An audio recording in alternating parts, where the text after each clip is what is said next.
All right, we call the meeting to order. We have a quorum, and can I have a motion to approve the December 4th meeting minutes? Thank you. Second.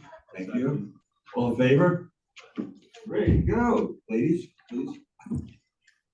Yes, so we have two main things on the agenda today. So we're doing all climate action today. And this is, so for the month of February, we are doing 2 meetings, woohoo. So we're gonna start off with a quick overview of financial impacts of climate action planning. And then we are gonna go over climate action draft overview. So I'm going to let Yul and Erica take it away. Hi, everybody. Thanks for having us here today.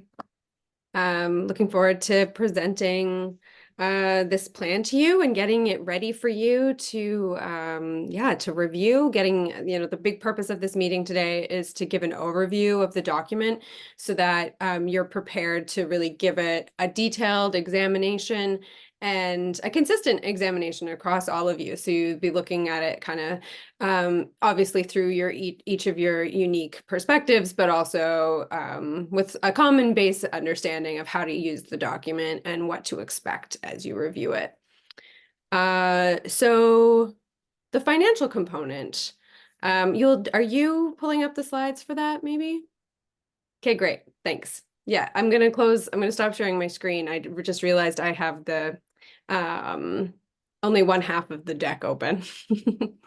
Yeah, Yule's got the other part, so he'll have it ready in a minute, which is a very interesting analysis, I think. Okay, so we'll start with that, and then you'll turn it back over to me, I think, and then we'll go through, we'll go through that framing to get you prepared for your big read over the next couple of weeks, 10 days actually, I think. Anyway, take it over. You go ahead, Yule. Thanks. I think you're on mute, Yule. All right. Now you can see and hear this. So I'm just going to go quickly over some of the financial methods and also some of the findings. Just to give you a heads up, this is actually all in the report that Erica mentioned in more detail, but I think it's a piece that you guys haven't yet seen. So just as a reminder, the major sources of emissions are buildings at about 2.1 million tons and transportation at 3 million tons. And that's in 2020. Oops, that one here. And we basically modeled a bunch of different actions to reduce those emissions going out till 2050, each of those represented by wedges. And I think you've seen variations of this illustration previously. Each of these colors represents emissions reductions year over year that result from a particular action or policy or measure. And those are the financial impacts that we want to assess, is what is the costs and or benefits of each of those actions year over year out until 2050. So how do we do the financial analysis? We basically track capital investments, operating expenses, which is energy costs, operations and maintenance costs, and then also revenue occurring from things like solar. When you install solar, you get either runs your meter backwards, which gives you an avoided electricity cost, or you actually get paid for the electricity directly. And we basically sum those up, and then we get a return on investment. And I'll just skip through this quickly here.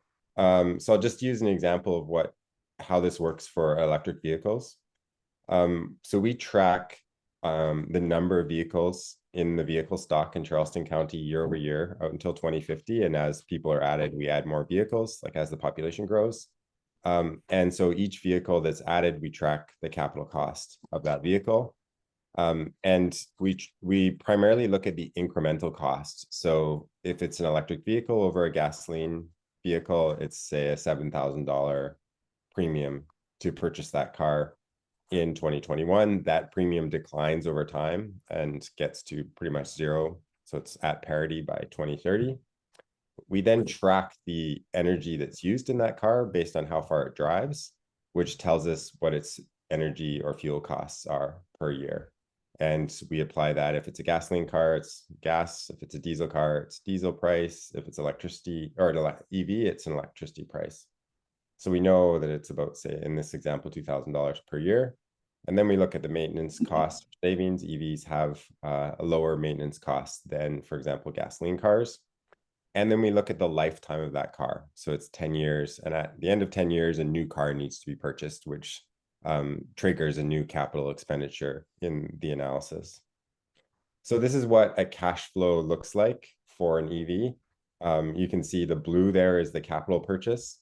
The green is the avoided energy costs primarily, and the orange is the avoided maintenance costs for that EV, because it costs less to power an EV than it does for a gasoline car. So there's a savings. So that's what the cash flow looks out to for the duration of that EV's lifetime, which is 10 years. Yeah, there's the premium, the operating and savings. We then apply discounting, and discounting means that future dollars aren't worth as much as current dollars. And there's lots of debate about the impacts or the ethical elements of discounting. We use a 3% discounting rate, which is a social discounting rate, not a discounting rate a business would necessarily use. And that means that the savings in the future are worth less than the savings today, for this particular example.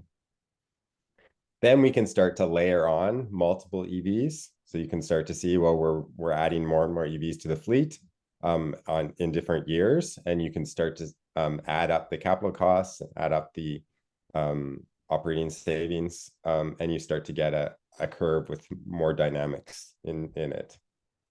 And you can see, like, there's a big, in year 2 there, there's a big, or 2022, there's a big capital cost for the second EV, but that's offset by some of the savings from the first EV. So that dynamic starts to play out within the model. Do you mind if we interrupt when we have a question? Yeah, go for it. Okay, so originally, before you do your first EV, are you including the cost for the charging stations? That is another cost that we look at, not illustrated in this example though. Okay, But, well, if at one point, if we are presenting, or you're presenting this to the county council, someone's going to ask you that question, definitely. yeah. That what is the cost for the charging stations, which includes the transformers and everything else that you would need, which would be an initial cost, which then can be spread out over the life of, because those charging stations can last more than 10 years. Yeah, and so and you're bringing up further nuances in terms of spreading out costs. So we do actually represent all these finances as amortized. This is on a pure cash basis right now, what you're seeing, like when the cash goes out and comes in, as it were. But we also can amortize these expenditures, like the capital cost of the EV, we can spread that out over 10 years. So that's another way that we can show what these financials look like. And that is possibly more realistic for most people. They don't typically buy the car full cash straight up. They usually finance it or get a loan or something. But yeah, okay, so we do track if the county is buying EVs, they're going to buy the EV at probably state contract cost or something like that. But again, when we finalize this, somehow we need to include that initial cost for the charging stations. Yeah. Okay, thank you. Yeah, that is in there, and we do track, I don't know, I think there's 120 different types of capital costs or so that are represented in the model. I'm just showing you the EV one right now.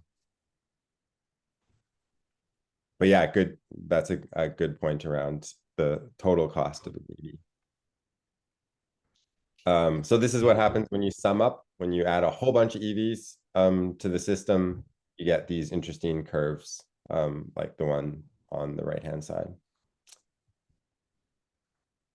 And this is starting to show all the different capital costs that we're tracking with respect to buildings or heat pumps or EVs or buses. So all of the drivers of energy and emissions, we try and have a comprehensive inventory of the financial costs associated. So I'm just going to go straight into some results. You'll see more details on this again in the report, but Charleston County's GDP was 34.5 billion. The average annual community capital investment in the low carbon scenario is about 550 million, which is about 1.5% of GDP. So basically decarbonizing Charleston County would cost about or require investments of about 1.5% of Charleston County's GDP, but it generates more money than it costs. So it generates $640 million on average per year. This is lumpy, of course, but I'm just showing it as an average to illustrate what the magnitude of the numbers. So that's a pretty good story. It saves more money than it costs. And that's what we're seeing in general in most of these types of analysis now. That doesn't necessarily make it easy because you still have to mobilize that investment and all the policies and fix the transformers, like with the example that we were just talking about. There's a lot of logistics and challenges that are required to make all of this happen. So this is what the numbers look like for all of the capital investments and all of the savings for the low carbon scenario for Charleston County. Blue being capital, orange being avoided energy costs, green being a little bit of revenue, and red being avoided maintenance costs. The black line shows the net annual. So you can see at around 2034, it starts to save more than it costs. And that's, again, is typical because a lot of the capital investments are front loaded.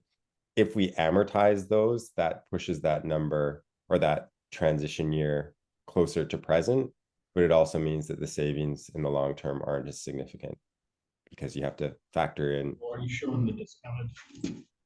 Financing costs. Are you showing the discounted in the graph? Sorry? Yeah, are you showing the discounted or undiscounted value? This is undiscounted right now, not discounting. Okay, I think I understand I have another question. Yeah. So that we all understand, this is for the county or for the county government?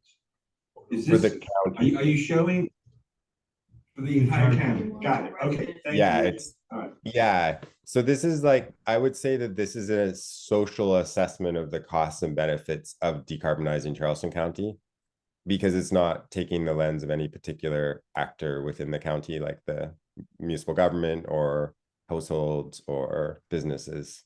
It's the overall impact, essentially. Yeah, that's when you were talking about the policies and all those things that council would have to do to promote the program. As far as like Carter, when they're going on electric vehicles and all that, you know, this the whole county. That's what. Right. Yeah. Yeah.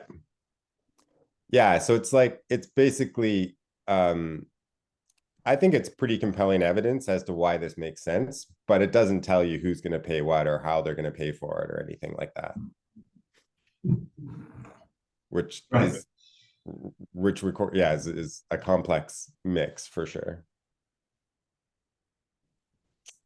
So this is a summary discounted of, it's basically the net present value of all of those numbers. So it's 30 years of costs and savings summed up. And you can see it's about just over a $5 billion net savings at the end, which is the orange bar. So that's the net cost or savings of the low carbon scenario, and it's about just over $5 billion savings.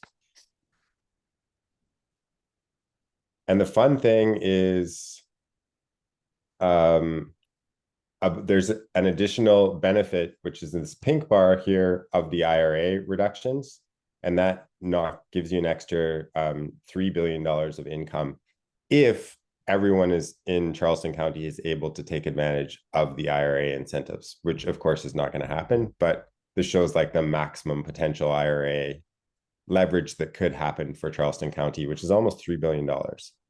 So that would mean everyone taking advantage of all the tax credits and grants and so on that are available under IRA, which is Okay, so quite as unlikely, you but just said, I'm sorry, as you just said, if everyone takes advantage of it, do we have any data to present that in a county similar to Charleston County, X number of people would increase each year in purchasing EVs rather than regular cars? Do we have any way to be able to show that so that we can encourage people to do that? Because the county doesn't have any incentives. It's the IRA and the feds that are giving Yeah. the incentives. So how do we project that? I mean, you're projecting the maximum. I think people are going to be trying to look at what is realistic for Charleston County. yeah, we did that analysis as well, and we've looked at all the IRA incentives by category, by household, by business, etc., and mapped that out. And then we've also made assumptions around what levels of uptake might make sense. But it's really, I think, what we've seen other municipal governments do in other parts of the US is act as concierge, essentially, and help citizens or community members tap into the IRA incentives. So it's sort of like a one-stop shop. You come here, that someone knocks on your door and says, here's the 10 things you're eligible for. Which ones might you be interested in? Oh, you don't have enough capital to make this happen? Here's a financing option. You don't know which contractor to hire? Here's some pre-approved contractors. So it's sort of like acting like a facilitator to get that money flowing. I think that's the big. So it sounds like you have the data from other markets where, because to the question a moment ago, the 2.9 is the max. I would be interested in seeing when that's occurred in a market, especially one that's similar to Charleston. What is that? How can you project that impact on the $3 billion we're showing here? Is it 40% of that, 30% of that, 50% of that, based on other municipalities? Can you project that? I don't think anyone is far enough along to know what that number looks like. We've basically built a model where we can adjust those parameters, but I don't think I could put my thumb on and say this is what it's likely to be for Charleston County, because it really depends on how active and how engaged both citizens are and the people who help facilitate citizens taking advantage of those tax credits. Where can we see the data you mentioned where you broke this down by household for Charleston County? I can share that with you, probably not right at this moment. I'd have to go get that file, but we can definitely share that with you to show that how that money flows. There's a really awesome calculator to re-electrify. What is it?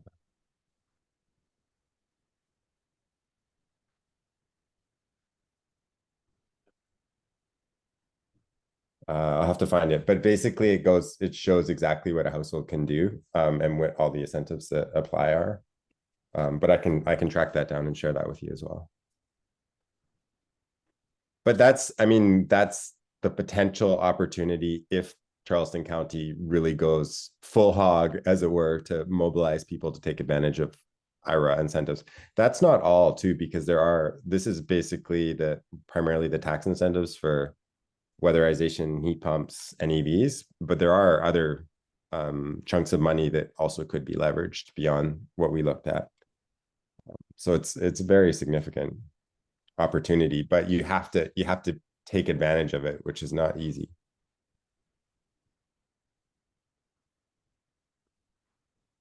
So I think another interesting point from this analysis is it shows what a potential market is. And in other cases, other jurisdictions we work with, that's been really useful information for like industry groups or industry associations, because we show, well, here's what the HVAC potential market is under the low carbon scenario, or here's what the weatherization market is for contractors, or here's what the EV market is for car salespeople.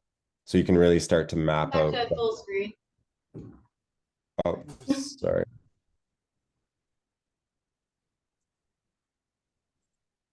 Thanks. Yeah, so you can really start to map out what the market potential is, and then you can build an economic development strategy around it. And so your economic development strategy really aligns with your low carbon scenario.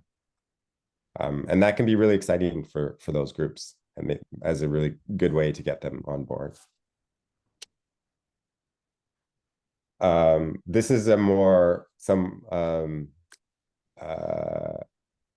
it's basically an economic concept as a way to represent the damages caused by climate change using a mechanism called the social cost of carbon, which is used by the federal government and some state governments in regulatory processes.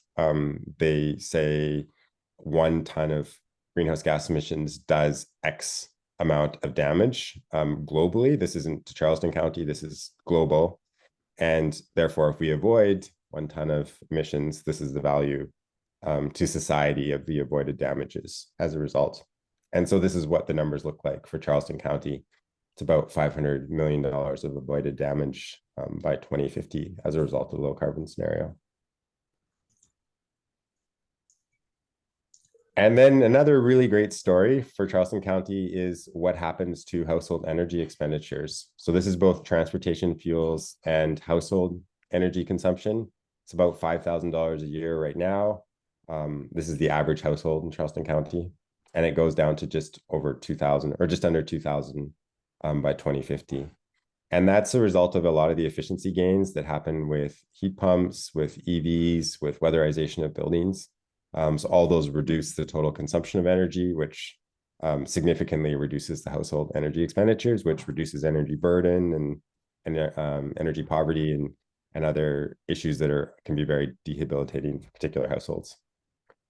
So I think that's a really exciting finding from the analysis. Not only are we reducing emissions, but we're significantly reducing the energy cost burden for households.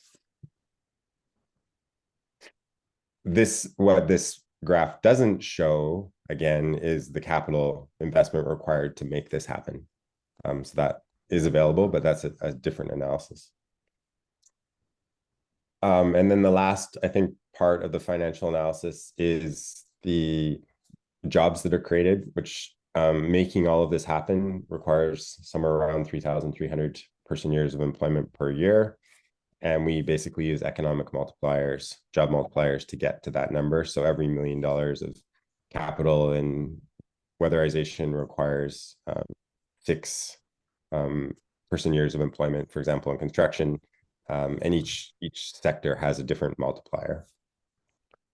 And this is what those numbers look like in detail by sector. And again, you can build out a workforce development strategy around these kind of numbers.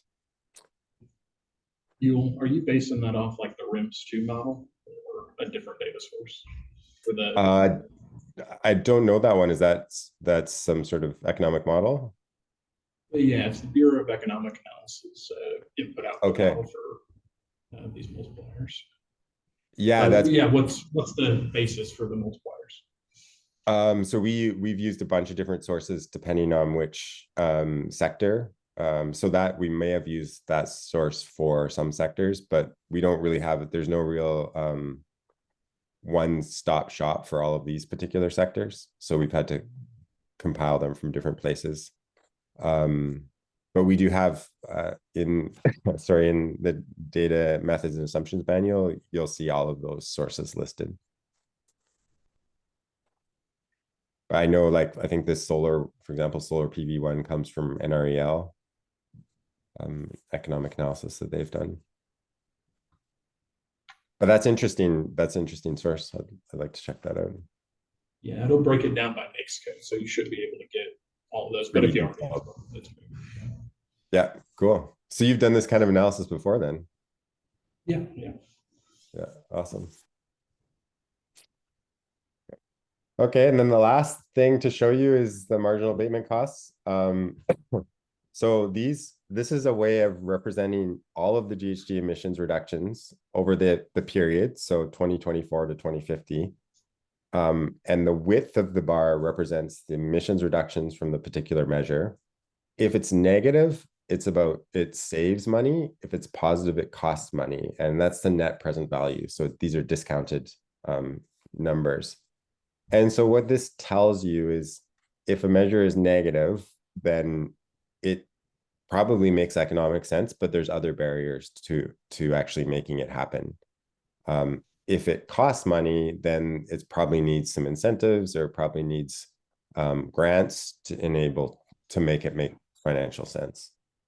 So you can really start to see which measures should have some steam on their own, whereas others may require additional investment. So this is what the marginal abatement cost curve for Charleston County looks like. Unfortunately, this graphic here doesn't have the actual measures on them, but there's an interactive version that you can see on the dashboard that will show you all of that. Just as some examples, the EVs save money, rooftop solar saves money, whereas building retrofits cost money. So that's always tricky. In general, building retrofits don't save money. And so we try and do things like bundle them with rooftop solar or find grants or incentives to make them happen. Because they are, we believe at least, that retrofits are probably the most critical measure because they're what drives down those household energy costs. They create space in the electricity system for electrifying transportation because they reduce overall energy consumption without having to really build out the electricity grid. So there's lots of sort of ancillary benefits that come from retrofits that make them really critical, but they are expensive. So that's the financial analysis. And I can go back to, well, maybe I should pause there and see if there's any more questions. It's cool. I really think you know a lot about it, which is great. Yeah. I think as we go over the plan overview, I think a question for us will be, what are you suggesting that the county do in order to encourage individuals to use all those financials that you just mentioned?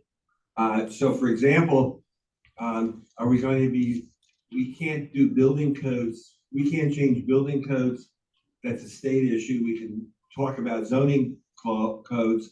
And again, we'll see as you present this, are we looking at changing of zoning codes that would result in different types of structures and things like that that could then have an impact on that change that you're talking about?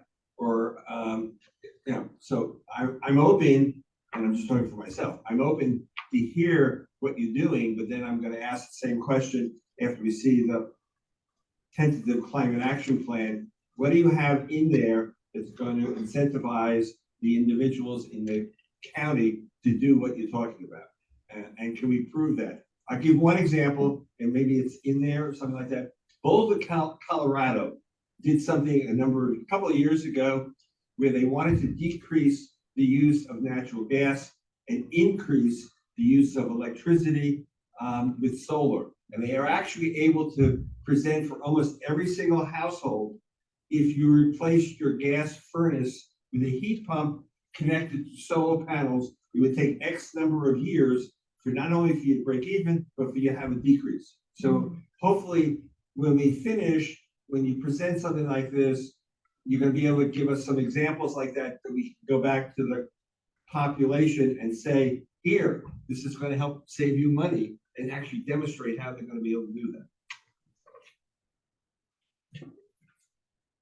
Yeah, I don't think you'll see that level of detail in the plan itself. But I think for putting those kind of comments in this document will be really useful, and we can certainly provide examples like that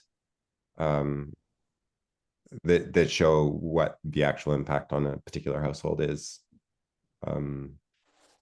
Yeah, I think that, I'll second what he said. I think that's huge. What is it, like a third of the county's already housing cost burdens? So we can go ahead and wipe those two out. They're not gonna be able to, they're just trying to make it month to month to month, whether it's their mortgage or rent. So we can consider who may actually have an opportunity to invest before they see that return. That'll be helpful, I think, for the council. Yeah, and I think in that example, like a household that's going month to month is not going to have access to capital to do any of these things anyway. So there's going to have to be, yeah, there's gonna have to be other mechanisms that can support that investment. And we have put some thought into that. I think, yeah, I think, but those kind of comments will be really, really valuable. So I've just pulled up the climate action plan here, which you'll see in your workbook, the link to this. And I think you all have commenting privileges, so you should be able to put comments on this. I think it is, it's a Google Doc, so hopefully that works for everyone. If there's any issues, please let us know. I don't want to be lost because it pairs well. I was actually on the IRS website while you were doing some of this, trying to read the qualification standards. And as you would expect any IRS document to be, it's convoluted and pretty difficult for me to understand. I would consider myself informed. So I think if we're going to help consumers tap into the IRA and or other resources, we're gonna have to demystify that for folks and make it as easy as possible, because our federal partners certainly are not going to. Yeah. Well, we also need to look at, I mean, you have the Office of Resiliency on the state that's working on the climate plan itself, and they're looking at all of the possibilities of grants coming in as part of IRA, like for weatherization. Can you do 100 homes a year, things like that?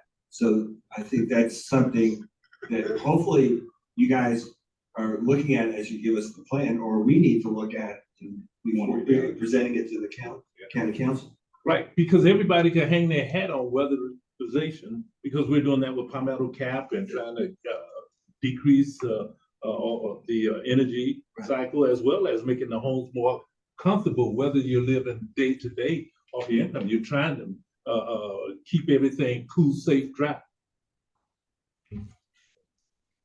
Yeah, I think at this point, the Office of Resilience hasn't decided what they're applying for the implementation for.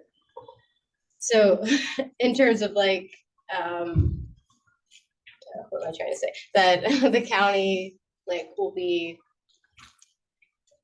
happy to work with them in terms of like whatever they're gonna do, but we just don't, I think the last thing I've heard is they're wanting to apply for like 3 different things in the application. And I don't know if that's where they're gonna officially land. I think the weatherization will likely be a piece of that.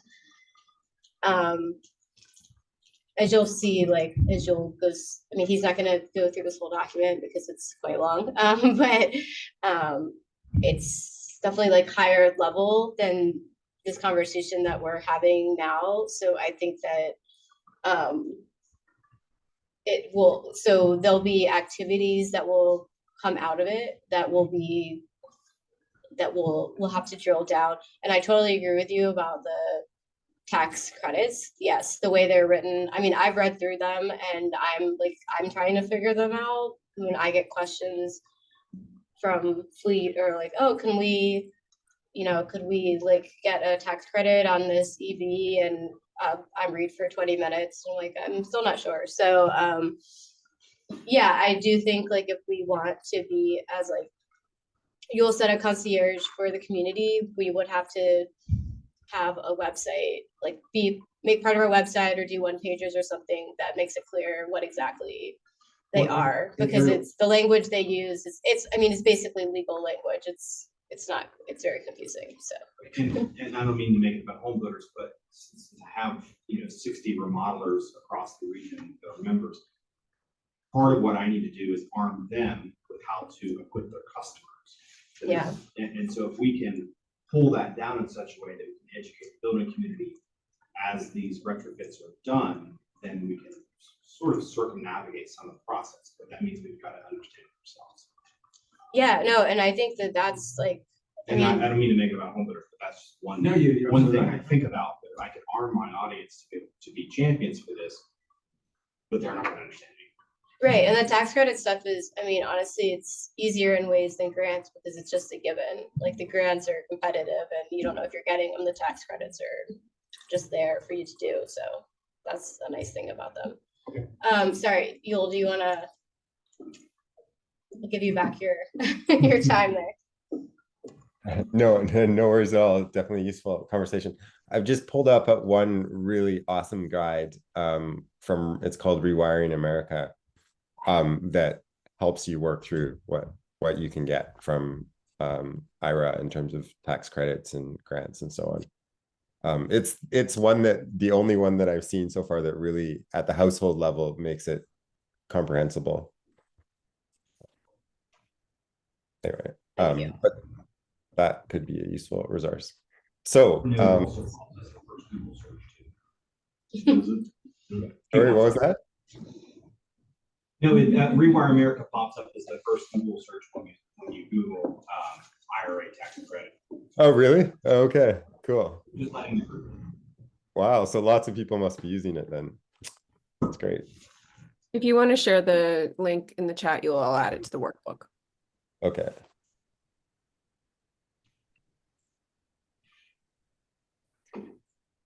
Okay, so the plan, so I'm just going to give you a quick overview here, and you can work through it on your own. As Ariel said, it is 113 pages long without any of the appendices, but it is double spaced, and so that's really only 50 A lot pages. of drafts too, so. And lots of drafts. So there's a nice summary of some of the key numbers for those who are more number inclined at the beginning: population, energy consumption, energy costs, greenhouse gas emissions, etc. So it gives you a good synopsis of all of the relevant numbers for Charleston. There is an executive summary. These three charts I always find interesting. They're framed around reduce, improve, switch, and show the kind of a transition that could occur in Charleston County were this plan to be implemented. This actually shows the potential contribution, this chart here, of IRA to the incremental investment required to implement the low carbon scenario in the maximum potential deployment. You can see it's a significant amount of cash on the table, which is really a generational opportunity. We don't see that kind of money. Can you make your screen larger? Maybe get rid of what's on the left so that what's in the center is. Does that work? That's better, much better. Okay, great. There's a summary of targets here, what kind of emissions reduction results, and per capita emissions and so on. This is all. Sorry, I'm just gonna repeat for a second. So this has not been like formatted by designers. It's just, this is like, we're giving you like the first draft. So that's why it's still a little bit. So the 20. This is part of the executive summary parts of it. I read it last night. Yeah. I was just gonna say, like, this is not the version that's going to council. This is like, we wanted your opinion. So just for a little timeline, we have a briefing with council on March 7th. So we wanted to incorporate your opinions before our council briefing. So that's why it's like in this Google Doc format. And if you see like tables split over pages and stuff, that's what's happening. This is not like perfectly formatted. On the February 27th, when we come back, we're going to revise what we see, or? So we're gonna have your comments due on the 16th because we have to give it to council 2 weeks ahead of their briefing, because we have a window with 2 weeks before we brief them, including you, Joe, to have any one-on-one meetings with council, any council members that want to meet with us, to go over the plan. So that is kind of our schedule that we're on. So any comments you want to give, it's going to be by the 16th. But we're going to still be discussing it at our next meeting. And it's not going to be final. We're going to, after the 3/7 briefing, we're going to then put it out for public comment. So it's not going to be finalized, but I just want you to know why it's not looking 100% beautiful and professional. So. Thanks, Ariel. Yeah, you're getting a very early preview of the document. It hasn't been copy edited. It's not designed. It's very much in the early draft. I feel like the other important point is that at the next meeting in a few weeks, we'll be able to share back to you how your feedback on this early draft has been integrated into the next one. So it's more, that is more or less part of the purpose of next week, to keep talking about the feedback that you've all given and then also show how we've responded. And if there's anything that, you know, you feel very, very strongly about, that, you know, we are looking at the comments, and so we can have a discussion with you in the comments that we're having. We can have live discussion in the comments, like during that time. So if, as you, like, we were having discussion here about if we want to see more examples or activities, like specific activities incorporated in there, then, you know, we can do things like that. So was there any, I thought maybe we could point out, you'll, like, if any of the committee is not able to read the entire document in the timeframe for whatever reason, if you could potentially point out like the most important section that we would want them to review.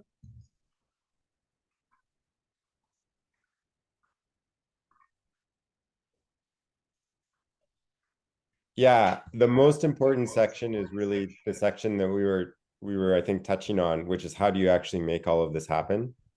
And that is the implementation section. And we've put a fair amount of thought into that at this point, but I think that you'll be able to add a lot of insights. And it's section 6, it's the big moves. And I'm just gonna scroll through this. So yeah, so for each of these areas, we have an action, or a measure, which is net zero new buildings in this case. And then we have the levers that the county can apply if it's an initiative or a policy or an investment, and then what the particular action is. So I think your eyes on these actions and also the details of what it would take to implement them, I think we're missing some information still on these, and I think that's a really important area that you could contribute a lot. Do we have enough actions or the right actions? And if it is the right action, who should be involved? What are the potential funding sources? What is the role of the county? I think those are questions that you probably have a lot of insights on. And you'll see there's, I think, just over 40 actions in total. So they go down here. And there's also a little button next to some of the actions that says they have an explicit equity focus. I think that's also a really important consideration, and that means that they're targeting low income and disadvantaged communities. And the definition of that is further down in the equity section. There's specific geographies that we've identified as low income disadvantaged communities. And so these initiatives really focus in on those geographies. So I think that's probably the most meaty area that you can provide a lot of insight on. Most of the other material in the report is evidence or analysis or results from the technical work that we've done and the engagement process. So a lot of it is material that you'll have seen before. Hopefully it's articulated clearly so that you can follow the logic. But really this implementation section is the key. And it's hard. Sorry, go ahead. No, I just had a question about like the weights for these actions. I thought there was some discussion before about assigning weights, like how much impact they're gonna have, or is that done later? I'm just a little wondering about that. So we did do that analysis. It's not explicitly included in the report. There is a section here on the GHG impact and the investment required, and for each of the sort of measures, which is a bundle of actions. So that gives you a sense of the magnitude of effort and benefit for each of these areas. But if you want, I mean, we haven't included the specific weighting analysis.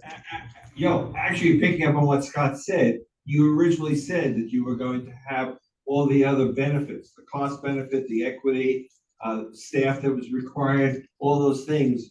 Is that listed in this as well? And where's that regarding each of the implementations? Or Yeah. the strategies or the action plan, whatever. Yeah, so there's a summary for each area that covers off each of those aspects above the particular actions. So we've got likely staff required to implement it. We've got emissions Can you reduction. zoom in again? Yeah, can you launch that again, please? Sorry, there you go. Yeah. But that's not including like where equity and you know that from us and from the community, we moved equity from number 11 up to number 1 or 2. So is equity addressed for each one of those? Oh. So the ones that are relevant for equity are, not all of them are relevant for equity, but you'll see very clearly which ones are labeled as contributing to an equity outcome. Then there's an additional section on equity here, which goes through in quite a lot of detail how particular actions contribute to equity, different elements of equity like energy and security or safe homes during extreme heat or improved indoor environment. There's a lot of detail there that covers off those aspects, and then also maps which actions support achieving those particular outcomes. Are you saying that you want to see the weight for each action, or you would just want to see how Some of us are spoiled because that's how we did it once before. So for the city? we need to go through it for changing our mindset, how we change our mindset. No, I'm just trying to understand if you're saying you want to see the weight scale, or you just want to see like, because I think what he's saying is like they included the description of those, but not the weights. So I'm Yeah, just trying to understand what you want to see. Yeah, we can put the weighting back in there. Personally, I don't have a problem with the weights. I have a problem, and maybe I just need to read it over a couple of times, that for each action item, if you can include under that action item, the variables that we mentioned before, like equity, cost, under each one, rather than having equity as a totally separate I think item. the variables are included. Oh, they are? Yeah, like, can you zoom in again on like just on one of the actions? Well, I think it's included if equity is applicable, is what he's Yeah. saying. Oh, okay. So you see it's like equity focus. And then if you scroll up to where you were showing like. All right, I got it, okay. I think the co-benefits is important, right? I mean, Yeah. that's, and I know that's hard to, you know, Well, you put a can dollar sign to read some of through that it, stuff. and if you think it's missing, you can comment. Yeah, there is also a section on co-benefits directly. Yeah, you're that- saying to each action. I see what you're saying. Yeah. Okay. Yeah, if so, I think those are the kind of comments, like if you want that kind of analysis in there, let us know. We can make it happen. Okay. Just process wise, can everyone access it in terms of a Google Doc? Everyone has Google Doc account. Why don't you, after today, send something out to all the members of this committee again for that link? Oh, no, I'm gonna send the link. I just want to make sure everyone can access Google Yes, Doc. I couldn't access it because I didn't have. No, I know, so I'm Google. asking. That's why I'm asking. Yeah. We already just talked put to the- Joe before the meeting. I just put the link in there. Yeah, they were printed out of- I Okay, just yeah. put the link in the chat if you want to test it out. Well, no one's on the Zoom, so. We'll send you the Like link. everyone's- It's in all the ways. Everyone's in of person. course. So. Okay, of course. It's on page all right. 14 of the workbook. just so you know. Okay, well, if there's no other questions, I'm gonna just Yeah. stop the meeting. Yeah. You wanna adjourn? Well, I have a question before we. Oh, adjourn, okay, yeah. I don't know how anybody else feels. Does anybody here can we have a informal meeting of this group if we ever wanted to? I don't think we're allowed. I don't think we're allowed We're to, not. no. That's We do two or more. Well, the it's- other thing is, we're going through this individually, and if we went through it collectively, each of the people made comments, we'd be learning from each other, wouldn't we? Or am I protracting something that doesn't need to be protracted. I think you are actually able to do that in the document. Gotcha, okay. All right. Yeah, And so you'll be yes, able to see one another's comments. Maybe, do you want to just do a little demo there, Yul? Yeah. So it'll leave that there. You can comment on each other's comment. It's like Facebook, but private Yeah, you can do Okay, that. okay, got it. and hopefully gentler.